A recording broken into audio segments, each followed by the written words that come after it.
an internet conspiracy theorist who was jailed for posting explicit images of his ex-wife on Facebook, had his excessive sentence slashed today. James Michael Casbolt, 39, posted the images during a campaign of stalking against his ex, Haley Muger, daughter of a U.S. billionaire.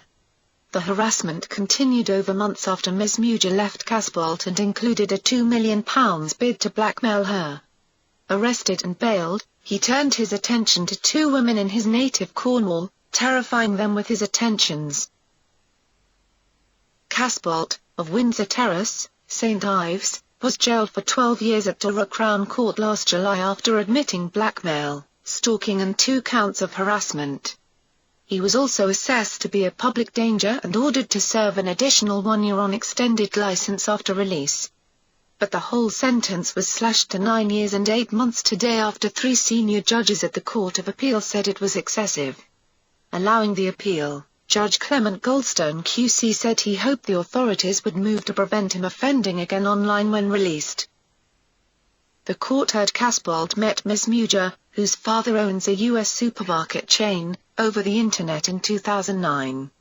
He was a prominent conspiracy theorist, who wrote a popular blog.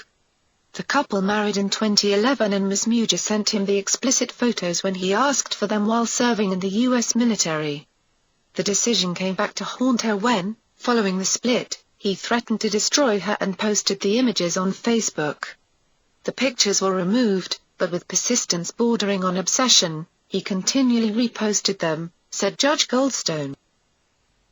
Stalking turned into blackmail in February 2014 when he sent a message demanding £2 million be placed into his bank account.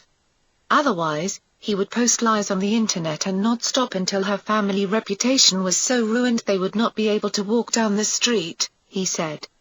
In other messages, he threatened to burn a friend of hers and said he would send suicide bombers to kill her parents.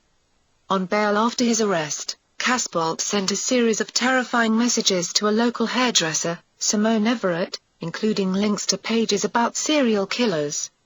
On the same day, he sent similar messages to professional surfer Tassie Swallow, having earlier approached her in the street. Sentencing at Durham Crown Court, Judge Christopher Harvey Clark said Casbolt's actions were warped and depraved.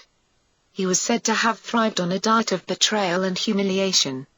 But his lawyers today argued that, however serious his crimes were, the sentences he received were too tough. Individually, they did not match the offenses and, when added together, produced a manifestly excessive total term. He had lost everything, his wife, job and life in America, and committed his crimes from a bedroom in his mum's tiny cottage in St Ives, said William Boyce QC. Giving judgment, Judge Goldstone, sitting with Lord Justice Simon and Mrs. Justice Elizabeth Lying, agreed that the sentence was too tough. The overall sentence of 12 years with an extended license period of 1 year is quashed and replaced by a custodial term of 9 years and 8 months, he said. He will serve 1/2 of that term, less time already served. When he is released on license, we express the hope that stringent license conditions will be put in place to monitor his use of the internet generally.